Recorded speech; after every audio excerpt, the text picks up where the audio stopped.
Welcome friends.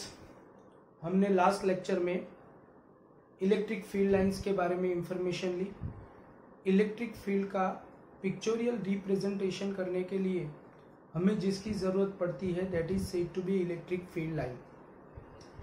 वहाँ पर electric field line के टॉपिक में हमने एक बात को नोटिस किया कि number density of electric field lines means total number of electric field lines upon area is directly proportional to electric field intensity.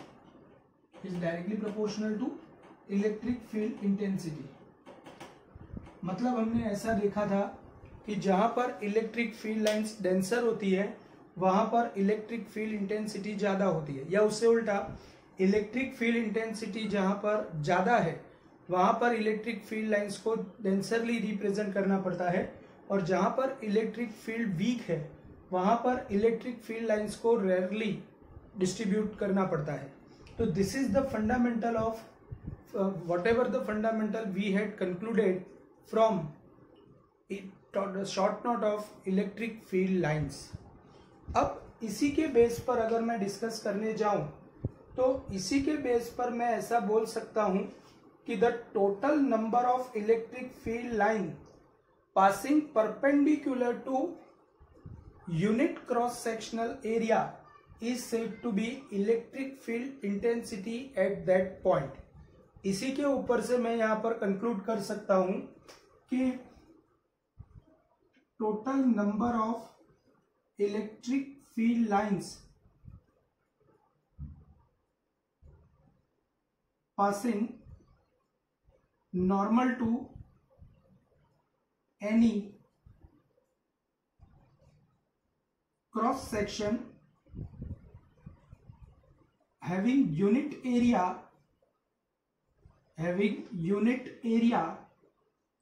is called as electric field intensity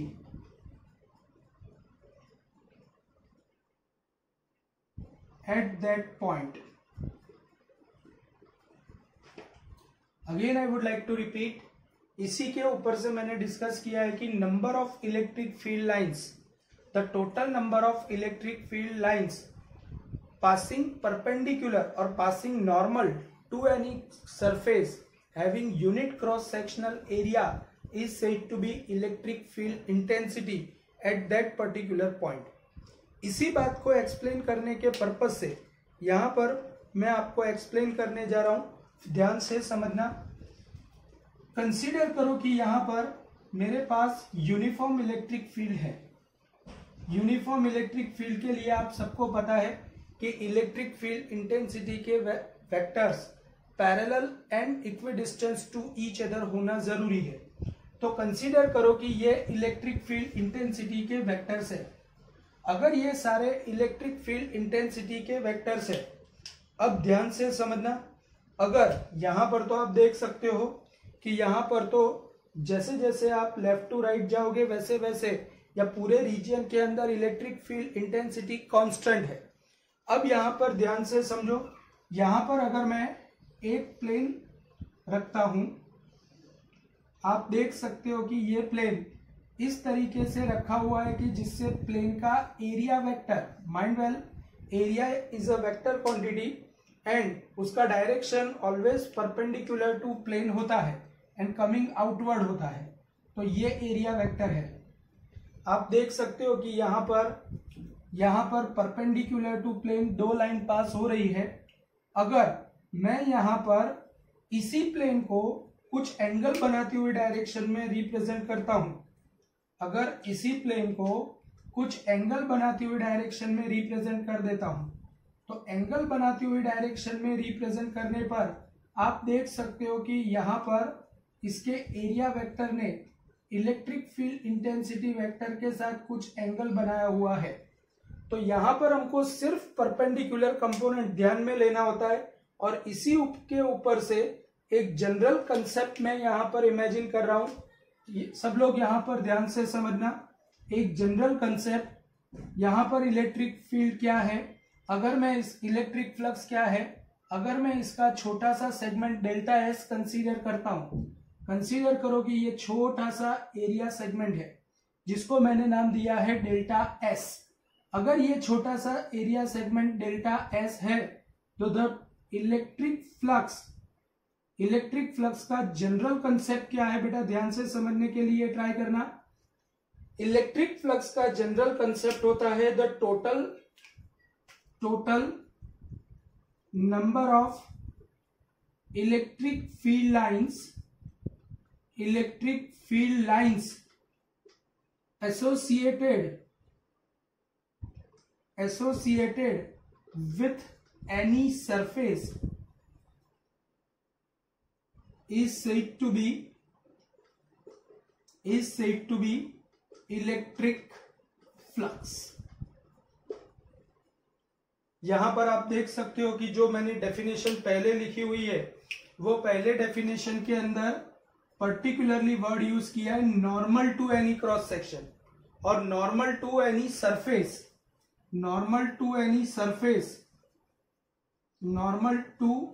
any surface having unit area is called as electric field intensity at that point। तो बेटा यहां पर आप देख सकते हो कि मैंने यहां पर इस तरीके से रखा हुआ है कि एरिया वेक्टर और इलेक्ट्रिक फील्ड इंटेंसिटी वेक्टर्स दोनों सेम डायरेक्शन में है, मतलब सारी इलेक्ट्रिक फील्ड लाइंस सरफेस को एग्जैक्टली परपेंडिकुलरली ही पास हो रही है। और अगर सारी परपेंडिकुलरली पास हो रही है तो इसका मतलब ये हुआ कि total number of electric field lines is equal to electric field intensity into area.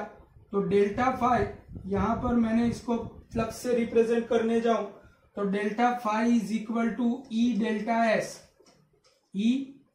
S. तो delta phi is equal to E delta S.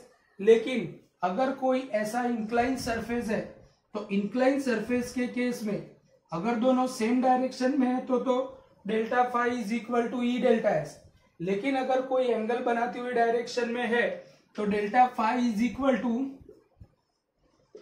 E delta S, और डेल्टा एस का परपेंडिकुलर कंपोनेंट लेना पड़ेगा which is said to be delta S cos theta. In this particular sense it will become E delta S cos theta. So delta phi is equal to E delta S cos theta, but here delta phi is equal to E dot delta S, या तो फिर आप E dot delta A भी लिख सकते हो। इन short कहने का मतलब मेरा इतना ही है कि जनरल फॉर्म के अंदर delta phi is equal to electric field intensity vector और एरिया वेक्टर का डॉट प्रोडक्ट होता है। फ्लक्स इलेक्ट्रिक फील्ड इंटेंसिटी और एरिया वेक्टर का डॉट प्रोडक्ट होता है, या तो आप इसको phi equal to E dot A की जगह पर ई ए कॉस थीटा भी लिख सकते हो। Delta phi is equal to E A cos theta, E dot A या तो E A cos theta. This is the basic equation associated with electric flux associated with uniform surface as well as uniform electric field. यहां पर मेरी बात ध्यान से समझो, consider करो कि यहां पर अगर इलेक्ट्रिक फील्ड यूनिफॉर्म है जो लेफ्ट टू राइट डायरेक्शन में है, और मैंने यहां पर कंसीडर करो कि एक ऐसे शेप का सरफेस लिया है कि जो शेप का सरफेस एक्सटर्नल इलेक्ट्रिक फील्ड को एरिया वेक्टर एग्जैक्टली परपेंडिकुलरली है, तो आप देख सकते हो कि ऐसे प्लेन के केस में प्लेन में से इलेक्ट्रिक फील्ड लाइन पास ही नहीं हो रही है। और अगर इलेक्ट्रिक फील्ड लाइन पास ही नहीं हो रही है तो यहां पर फ्लक्स का इक्वेशन होगा phi equal to E A cos 90, and you all very well know that because electric field intensity and area vector के बीच का एंगल 90 डिग्री होने की वजह से phi is equal to E A cos 90, and cos 90 मतलब zero, तो it is quite obvious electric flux associated with that surface is zero. अगर आपको कहीं पर भी यूनिफॉर्म इलेक्ट्रिक फील्ड या यूनिफॉर्म सरफेस दोनों दिया है तो ऐसे केस में आप सिंपली मल्टीप्लीकेशन या डॉट प्रोडक्ट से phi equal to E dot A का फॉर्मूला यूज करके इलेक्ट्रिक फ्लक्स ऑब्टेन कर सकते हो। लेकिन अगर मुझे इलेक्ट्रिक फ्लक्स किसी नॉन यूनिफॉर्म सरफेस के लिए इवेल्युएट करना है, तो नॉन यूनिफॉर्म सरफेस के लिए कैसे इवेल्युएट किया जाता है यह अब हम डिस्कस करने जा रहे हैं। Electric flux associated with any non uniform surface, और उसके ऊपर से मैं इलेक्ट्रिक फ्लक्स की एक जनरल डेफिनेशन ऑब्टेन करूंगा। आप सबको यहां पर ध्यान देना है।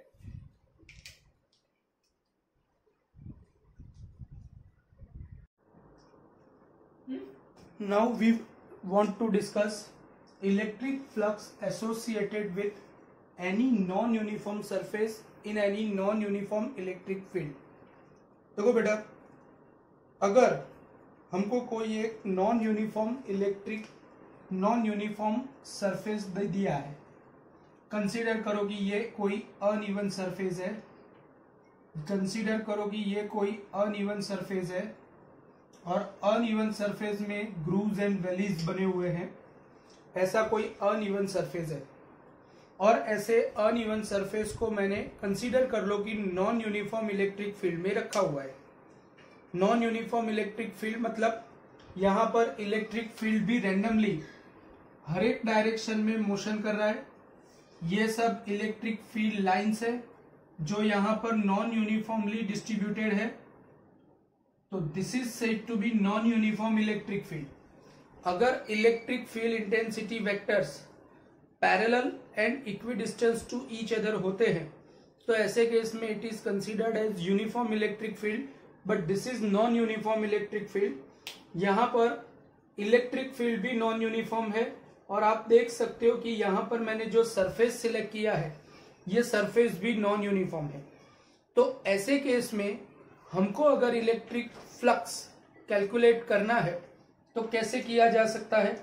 तो ऐसे केस में इलेक्ट्रिक फ्लक्स कैलकुलेट करना है, हम सबको पता है कि fundamentally electric field intensity and area vector के डॉट प्रोडक्ट को इलेक्ट्रिक फ्लक्स बोला जाता है, जिसका यूनिट इलेक्ट्रिक फील्ड का न्यूटन पर कूलम और एरिया का मीटर स्क्वायर, इसके ऊपर से न्यूटन इंटू मीटर पर coulomb, newton into metre means joule पर कूलम इंटू मीटर, जूल पर coulomb is considered as volt into metre भी इलेक्ट्रिक फ्लक्स का यूनिट आप लिख सकते हो। तो दिस इज फंडामेंटली, यहां पर मैं इलेक्ट्रिक फ्लक्स डिस्कस करने जा रहा हूं। अगर ऐसा कोई अनइवन सरफेस है तो अनइवन सरफेस को मैं अलग अलग टुकड़ों में डिवाइड कर देता हूं, बहुत ही माइन्यूट टुकड़ों में डिवाइड कर देता हूं। अगर मैं इसको बहुत ही माइन्यूट टुकड़ों में डिवाइड करता हूं, यू कैन सी मैंने यहां पर इसको बहुत ही छोटे छोटे टुकड़ों में डिवाइड किया है। यहां पर each segment is very small और हर एक सेगमेंट को बहुत ही स्मॉल है, इसलिए मैंने इसको नाम दिया है एरिया सेगमेंट और सरफेस सेगमेंट। ये सारे small small small small area segment है। ये एरिया सेगमेंट में से हर एक एरिया सेगमेंट को मैं नाम दे देता हूं। कंसीडर करो कि ये फर्स्ट एरिया सेगमेंट है, ये सेकंड है, ये थर्ड है। तो इस तरीके से ये एरिया सेगमेंट जो भी होगा, ये एरिया सेगमेंट का कुछ ना कुछ नंबर आएगा। इसका नंबर है जेथ नंबर, जैसे आप आई जे, ऐसे जेथ नंबर का ये एरिया सेगमेंट है। और अगर ये जेथ नंबर का एरिया सेगमेंट है, पूरा सरफेस अनइवन है जिसके अंदर आप ग्रूव्स एंड वैलीज कंसीडर कर सकते हो, लेकिन यहां पर मैंने जेथ सेगमेंट कंसीडर किया तो आप देख सकते हो कि जेथ सेगमेंट खुद itself is a small plane. Like हमको पता है कि अर्थ टोटली फ्लैट या टोटली प्लेन नहीं है, अर्थ भी ग्रूव्स एंड वैलीज है, हर जगह पर उसकी सरफेस अनइवन है। लेकिन इवन ऊपर से भी देखने जाओ बहुत दूर से तो अर्थ का जो पूरा का पूरा शेप है वो स्फेरिकल है, बट अगर मैं अर्थ का छोटा सा पार्ट कंसीडर करता हूं तो वो पार्ट हमको प्लेन नजर आता है। सिमिलरली ये पूरा सरफेस अनइवन है, लेकिन उसका छोटा सा पार्ट हम कंसीडर करते हैं तो ये जो छोटा सा सेगमेंट है ये सेगमेंट प्लेन है, और इसी वजह से इससे एसोसिएटेड इसका एरिया वेक्टर जो इसके परपेंडिकुलर टू प्लेन है, ये एरिया वेक्टर को मैं नाम दे देता हूं डेल्टा ए जे, क्योंकि ये जेथ सेगमेंट का एरिया वेक्टर है, इसलिए मैंने नाम दिया है डेल्टा ए जे। ये पॉइंट पर आप देख सकते हो कि इलेक्ट्रिक फील्ड इंटेंसिटी वेक्टर, ये पॉइंट पर electric field intensity vector E है, और इलेक्ट्रिक फील्ड इंटेंसिटी वेक्टर और डेल्टा एजे वेक्टर के बीच का एंगल अगर थीटा है, तो आपको यहां पर क्या करना है, फिर से मेरे वर्ड्स ध्यान से सुनना। सबसे पहले तो पूरे सरफेस को छोटे छोटे सेगमेंट्स में डिवाइड कर दो। पूरे सरफेस को छोटे छोटे सेगमेंट्स में डिवाइड करने के बाद हर एक एरिया के associated electric field intensity vector और एरिया वेक्टर इवेल्युएट करो। हर एक से associated electric field intensity vector and area vector find करो। जैसे यहां पर फर्स्ट सेगमेंट के लिए किया, वैसे ही सेकंड के लिए करो, थर्ड के लिए करो, फोर्थ के लिए करो, फिफ्थ के लिए, वैसे ही जेथ सेगमेंट के लिए भी करो। अब क्या करना है, हर एक सेगमेंट से एसोसिएटेड इलेक्ट्रिक फ्लक्स इवेल्युएट करो। Electric flux associated with small segment 1, that is equal to delta phi 1. Delta phi 1 is equal to E1 dot delta A1. Similarly, delta phi 2 is equal to E2 dot delta A2. इसी तरीके से nth segment तक जाओ, delta phi n is equal to En dot delta An. मेरा कहने का मतलब हर एक सेगमेंट से एसोसिएटेड हमने इलेक्ट्रिक फ्लक्स कैलकुलेट किया। अब अगर पूरी सरफेस से एसोसिएटेड टोटल इलेक्ट्रिक फ्लक्स चाहिए, तो total electric flux associated with whole surface, और आपको पता है कि electric flux is due to dot product of two vectors. किसी भी दो वेक्टर्स के डॉट प्रोडक्ट से जो रिजल्टेंट क्वांटिटी मिलती है, it is always scalar. So electric flux is just a scalar physical quantity, और अगर electric flux scalar physical quantity है, तो total flux phi is equal to delta phi 1 plus delta phi 2 plus delta phi 3 up to delta phi n। तो इसके ऊपर से we can जज phi is equal to E1 dot delta A1 plus E2 dot delta A2 up to E2 En dot delta An। But students यहां पर ध्यान से समझो, यहां पर अगर मैं वेरी स्मॉल सेगमेंट्स लेके कंसीडर करता हूं, अगर ये सारे के सारे एरिया सेगमेंट को बहुत ही छोटे बना देता हूं, तो limit delta A tends to 0, then delta A will converted into dA, और अगर delta A is converted into dA, तो ऐसे केस में ये पूरा का पूरा जो एडिशन है, ये एडिशन इंटीग्रेशन में कन्वर्ट हो जाता है। तो अगर मैं इसको इंटीग्रेशन में के फॉर्म में लिखता हूं, तो total electric flux phi is equal to, पहले ये सिर्फ एडिशन बनता है, अगर ये एडिशन है तो phi is equal to sigma E J dot delta A J, where J equal to 1 to n।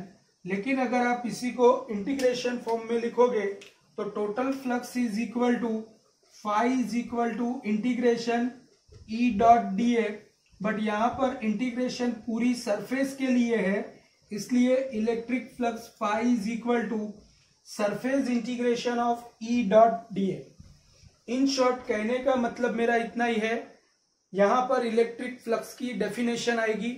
Electric flux की डेफिनेशन क्या होगी, इसके ऊपर से हम बता सकते हैं कि the surface integration of electric field over a given surface, again electric flux associated with any surface means surface integration of electric field over a given surface.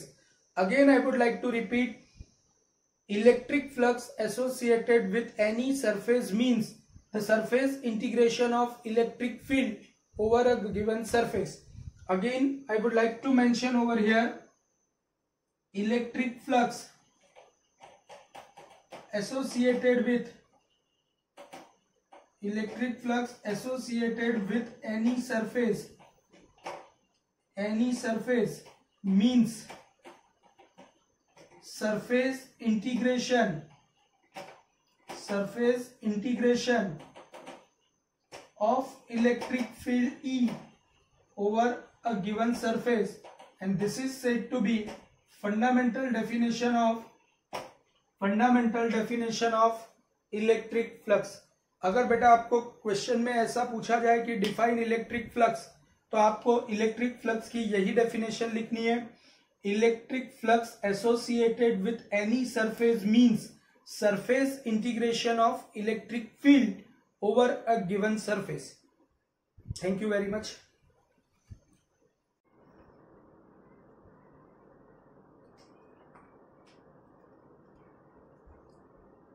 Now friends, we are discussing Gauss theorem. Gauss theorem is very useful application and very useful theorem as far as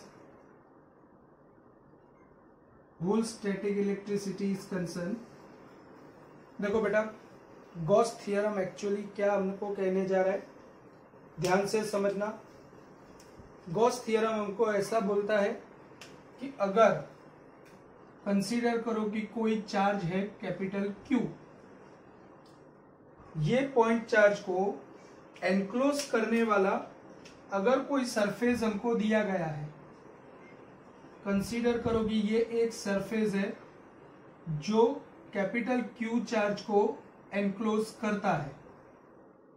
अगर capital Q charge को ये surface enclose करता है तो ये surface से associated electric flux कितना होगा, ये गॉस नाम के साइंटिस्ट ने स्ट्रेट फॉरवर्ड बताया कि इससे एसोसिएटेड इलेक्ट्रिक फ्लक्स एनक्लोज होने वाले चार्ज कैपिटल Q और permittivity of vacuum epsilon naught के रेशियो जितना होता है.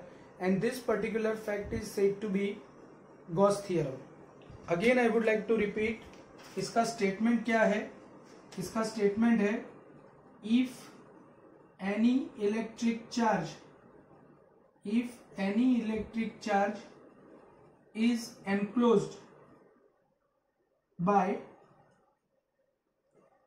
any surface, then the total